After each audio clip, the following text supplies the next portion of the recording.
It's Nick and Neil's Summer Millwall History Show.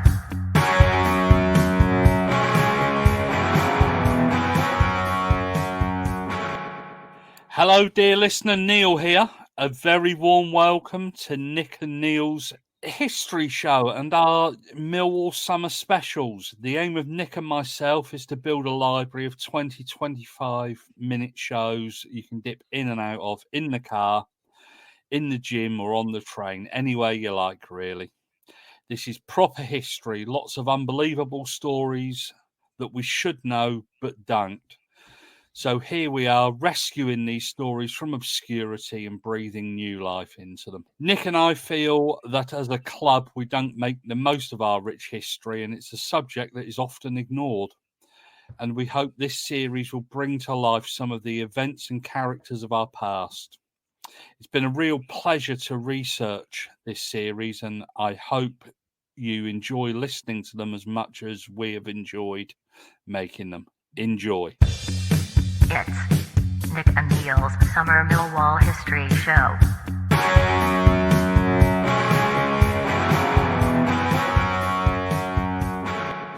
So, Neil, we're going to talk about one of the most dangerous moments in Millwall history, which happened quite early in our existence. We very nearly didn't exist at all.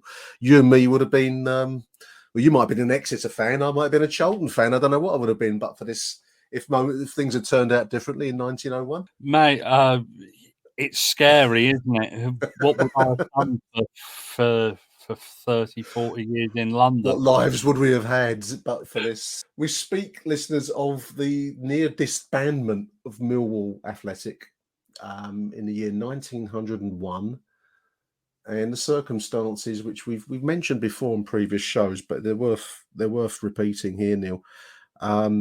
Millwall Athletic, Millwall Rovers, Millwall Athletic were the product of the docks, the Isle of Dogs, the West India docks, the Millwall docks, and very much it reflected the area, and pretty much that was almost the reason how we came to disband, wasn't it? The docks. Yeah, it was. The Millwall Dock Company, I think, owned our ground, which is the Athletic ground at the time. Yeah. Which for those people who are familiar with the Isle of Dogs is actually Asda now, isn't it? Cross Harbour. Yeah. Is where Asda is at Cross Harbour. So if you're ever there and you're doing your shopping, pay homage that was actually the Athletic ground that was our home. And but they wanted it to turn it into a timber yard. Our lease was up. They decided that they needed it to expand the docks because there was a lot of traffic coming into the docks then, and they wanted to kick out Millwall. So how close we came to actually disbanding, I guess we'll never really know. But allegedly, we'd actually resigned from the Southern League. Yeah, and this was the end of Millwall Football Club. There were reports that players had been released, and we were told we told players that we weren't going to keep them on for the following season. And it was very, very dark days. It was probably as close as the club has ever come to actually not being in existence anymore. Absolutely. I mean, you've found a London Evening Standard report, listeners, dated 26th of April. 1901. In fact, prior to that, the Athletic, which was a sports newspaper, mentions the Mill Docks requirement of a tim. The Athletic ground was quite a large area of ground, Neil, wasn't it? It was a big oval running track, football pitch, running track, and stands around the grandstands around the the kind of the running area. So it's actually quite a large area of land. It was needed for timber, as you said, but I think the threat of disbandment was very real. I mean, the Evening Standard that I was just mentioning mentions the approaching disbandment of the Millwall club is a blow to football in East London. The Dockers were very popular a few seasons back, and few would have thought that popular support would fail them. Their ground is no longer available, and another suitable enclosure cannot be found. So it was desperate stuff, actually. Yeah, and I think it was it's a built-up area now, isn't it? And very much so. Yeah. They just couldn't find the ground anywhere for us to play. There was no. It was factories, docks, and all kinds of stuff over there, wasn't it? Slums and Well, yeah, I mean, a look at the map show. I mean, it's that great loop in the river for any of our overseas listeners that may be listening to this. But if you look at the map of London, the River Thames takes a very strange loop, famously shown on the beginning of EastEnders each week. But what that means is it's a very limited area for space, and it was the heart of the London docks, which back then was a thriving industry in need of ever more space, and unfortunately the athletic ground fell foul of that. And there was an emergency meeting held, actually, wasn't there? I'm just reading the Poplar Town Hall, Neil, in May. An emergency committee was set up to try and save Millwall. yeah, and well, obviously, it attracted MPs. There were councillors there. There were members of the Southern League there. There was even Tottenham's chairman there who paraded the FA Cup. Good God Almighty! Can you imagine Daniel Levy winning the FA Cup and then bringing it down to Millwall? Down to Millwall. Our bloody faces because some misfortunes beset John Berylson, and the club's about to close. Well, the thing is, I mean, it's worth just looking at a few dates, because I mean, the club obviously had been founded in 1885. So what's that? That's 26 years before these events that we're talking about. But it was quite a dramatic 26 years in the sense that we very rapidly became one of the big names of Southern football, Neil. Champions of the Southern League, I think twice in the mid 1890s. So just again, 5 years before this threat to our existence. A bit like Liverpool suddenly finding that Anfield's been bought by the Liverpool Docks, and they can't. There's nowhere for them to play anymore, so they're going to have to close it. It's, I know it's a strange analogy given the difference in modern football, but it's that kind of idea that a major football name was just going to disappear overnight. Hence, we were a huge name. We were a huge name. There was probably us and Woolwich Arsenal, the Arsenal. We were probably the two biggest clubs in London at the time, in the South. Although Tottenham might dispute that, they were a rising side. But I mean, the Evening Standard report mentions the battles between Millwall and the Arsenal from Woolwich. This was seen as one of London's big rivalries. But the club really was the big rivalry in London. Yeah, West Ham were nothing. I think there's a report they were hoping that West Ham might have the ability to take up our mantle, to carry on what we had done, and there was skepticism that they could actually do it.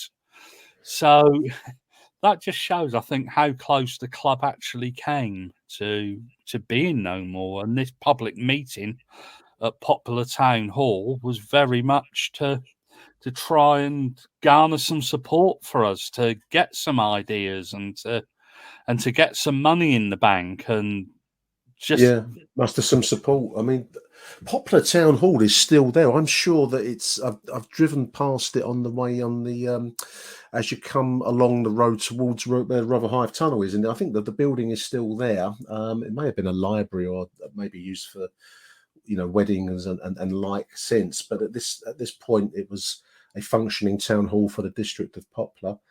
Some names here. I mean, I think sometimes I think one of the reasons I really like doing these shows, Neil, is that there's a lot of men, mostly men, but a lot of names from the past who've played massive parts in the continuation and creation of our club that we now love, and that hopefully the children will continue to support on into the future, we hope.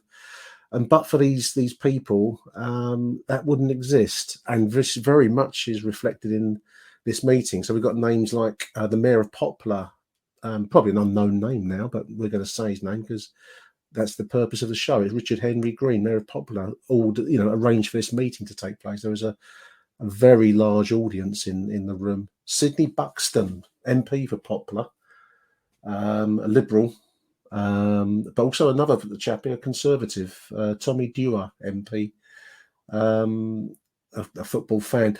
You know, it's just always interesting when you look back and see who played a big part and how little known their names are now. It seems there's a sadness tinged with a pride mixed together in these shows, I find. Yeah, the Jewish Shield was actually the forerunner of the modern day Charity Shield. It was the best amateur team in England played the best professional team. Right. And the Dewar Cup in America, I think, was Yeah. played for many years. I think it was the college final or something like that. Right. Yeah. So these were people that this was an outlet. This was entertainment. Don't forget, back then, you had very, very little entertainment. In fact, probably no entertainment at all. There It was was the pub, the music hall, or the football, wasn't it? You know, that was to be the kind of triangle where people spent their lives. Also, some reps from the London County Council, which was a prelim of the what they call it now, the GLC, GLA, as well as reps from the Southern League and Nat Whitaker from the Southern League, and Roberts and Deacock from Tottenham. One thing that often leaps out at me, Neil, and this is a side point, I know we're trying to avoid side points in these shows, but is how much support other clubs would give each other back then, and even during the Second World War, with ground sharing and support, in this case here from Tottenham. You've mentioned the FA Cup being paraded at this meeting. It's quite remarkable. You can't imagine it on the same scale now, can you? You know, your point about Levy, you just can't picture that happening now. No, I think it's right. Sadly. I think we're tribal, aren't we now? And to be honest, would anybody be disappointed to see Millwall disappear now? You've got to ask yourself. I know everyone wants to be like us. It's a different show, Neil. I think you're right. But I think Buxton hit it on the head when he said it would be a calamity to allow Millwall to collapse. Yeah. And even in the event of the directors obtaining a new site for a limited number of years, it pledges itself to do everything within its power to provide the necessary funds, I think, for the layout of the new ground.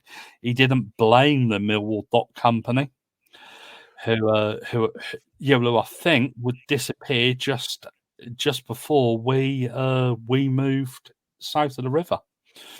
There's an ironic twist of fate. Yeah, they were swallowed up, I think, by the Port of London. I think the Port of London. Yeah, that would be the kind of successor to the private companies almost. I mean, the purpose of the meeting was A, to find land, and secondly, to muster money to buy that land. And lo and behold, Lady Margaret Charteris did have some ground, which would be available for us at the right price. And that price, it seems, was £1,200, a substantial sum of money back then, Neil. 1,200 quid. Very few could have rustled that up very quickly. Seems we had 250 already donated, but an appeal was made to the public to get the money together to buy the new land that will become known as North Greenwich. Now Millwall Park, of course, down by Mudchute Station, just a couple of stops along on the Dockland Railway. Yeah, I think they were trying to sell 750 shares at £1 each, so it was a considerable amount of money. But I think they find that the problem was actually getting people to pledge and then paying up. Well, we've said it before. We're going to say it again. Everything changes, yet nothing changes. Exactly, and I think, as you'll find with the Lions Trust, getting people to say, "Oh yeah, no, I support that," and then paying their £1 or £2 membership. Yeah, it's a different matter. Maybe we'll cross that bridge when it comes. Yeah, but I do love this quote you found here, because again, it's the eternal. I feel sometimes history is actually like an eternal loop, listeners, and we go round and round the same things. But we just mentioned the problem of getting people to pay £1 for 750 shares. Mind you, £1 then would have been worth more money. But anyway, I don't know who this quote's from. I think it might be from from one of the Millwall representatives. He says, our trouble, Neil, is that the local crowd is not a large one. Nothing changes there. I think if people give us sixpence a week, then we could always rely upon a gate to meet the expenses of a good team. The average gate fetches £60, 60, but we need a steady, reliable income of £100 a week. Then we could best calculate how to spend it. So this is one of the points made in the meeting, that the club is saying they need more money. But as some wag in the audience replies that we hadn't done badly on their £60 gates with a good team to date. But as ever, so the club wanted more money and they weren't getting it. Yeah, that's right. I think that came from Beveridge, the Millwall secretary at the time. Nothing new there, then, is there? Or Eggs, the chairman, who interesting. He was an interesting character. I think he was a career civil servant, and wanted to actually, ironically, when Millwall departed North Greenwich, wanted to try and keep us north of the river. Right. But Tom Thorne, the driving force, and name we've mentioned a lot of times, wanted to move us south of the river, and ultimately he wanted to pay. So it's a recurring theme. It's a never-ending. It's like a vicious circle, isn't it? Really, but it must be said that Millwall was actually the only form of recreation for those people living on the Isle of Dogs at the time. And so, we've got to say, although it was, the docks were the foundation of the national London's wealth, national wealth, very little of that money went to the local people. To be a docker was a very shiftless existence. There was no security or provision for pensions or anything of that kind. It was not an easy way to make a life. And this was one of London's poorest districts, which, I mean, all of these factors, the lack of numbers, the constant need for bigger crowds that weren't there on the island, led eventually to the move southwards to Coldblow Lane. But we'll save that perhaps for another show, because I think that's quite an interesting subject in its own right, the move to Coldblow Lane. But to conclude this particular period, we would survive, and as we all know, we wouldn't have a club now, but we did survive it. Land was found from Lady Charteress, waste ground, I think. Not an easy ground to bring together. Now, from what I've read, the North Greenwich pitch was a very muddy and difficult surface to maintain for the groundsman, the famous man. I mentioned the other day, actually, on Twitter, Elijah Moore would actually lay out the pitch in what is now Millwall Park, but then was just more waste ground than anything else, and not an easy surface to get to play football on. Yeah, no, I think a lot of the ground around there was quite marshy, wasn't it? And marshy and muddy, yeah, and difficult. Very difficult. So, yeah, but it was industrial land. It wasn't. Yeah, but it wasn't the green grass at home, was it? This was a closely packed manufacturing neighbourhood, wasn't it? Yeah. The LCC didn't have any ground. No. And the Charteris family owned a lot of property and ground on the Isle of Dogs. Daughter of the second Earl of Glengall. There's a Glengall Road in Millwall history, of course. There was Glengall Board School as well, which was a school in the district, and a lot of our players went there. I think the Voiseys went there, but it was a worrying time. But she had us by the short and curlies, I think. This wasn't charitable. This wasn't a charitable thing. It wasn't, we'll give the little people a little bit of recreation. We'll give them their football club. This was a money-making venture. We had to pay. Absolutely, it was. Absolutely. £1,200, no small sum. Miraculously, really, Neil, I think, given everything we've said, miraculously, the 22nd of May, Jay Beveridge, man we've referred to already, Mill Secretary, told the London League that the club had completed all the arrangements for continuing as an active football club, and they had fixed up a 7-year lease. So this was just for a 7-year lease on Lady Charteress's ground. And as he describes it here, the new enclosure not far from the old ground. and the work would begin to get it ready for the new season, which will be from late August, September onwards. I think you're right. I mean, obviously, it was a commercial transaction, although Lady Charteris did donate land to a local church and the library I see in Cubitt Town, and laid out the island gardens and so on and so forth. But this wasn't a chat.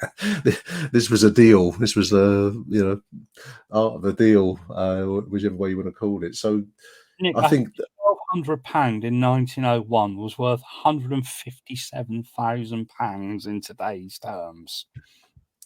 Yeah, and I mean, obviously, modern property values are through the roof. So you can say, well, that's that. But this was a poverty-struck area, Neil. A club not sloshing around with cash, and clearly not backed to some extent by big names, but not so much that they'd muster up that kind of money as a charitable act. So I think it's another point I just wanted to make, that Mill saved itself. Yes, it did, but it saved itself through the efforts of its fans and those that were willing to stand up and pull it together. And I think there's a lesson in life and history there. No one's ever come in really from the outside and done us many favours. It's only what we've achieved ourselves that's led to the continuation of the football club. The other thing that just strikes me is that's a 7-year lease, which this is 1901. That would have been a clock ticking on the club's existence on the island, wouldn't it? We'd eventually move in 1910. Yeah, that's right. And well, I know we say it quite a lot, but there is direct correlation, isn't there? Again, between then and the modern day, and the battle for the den that you were part of, and a few a couple of years ago with the property developers coming in and trying to force us out, and so. Yeah, but it's almost like every part of Millwall history is moved to modern day. We're doomed. We're doomed to repeat an endless cycle unless we can break it, listeners. But there we are. It's a fascinating period. It's a fascinating story with a happy ending. Thankfully, it was very nearly not a happy ending, and I don't know. Maybe there would have been more sympathy at a certain level for us back then than we might. Well, we did get quite a lot of sympathy. A surprising amount of support came our way in 2017 when we're fighting Lewisham Council, as we found in 1901. I think more people like us than we like to give ourselves credit for sometimes. I think we all enjoy the no one likes us reputation, but I think there's more support for us out there than we'd sometimes like to think. But yeah, there was a happy ending, Neil, 1901, and that's down to the efforts of the people we've mentioned. So I think we should take this chance to take our hats off to the men who saved Millwall Athletic in 1901. It's Nick and Neil's Summer Millwall History Show.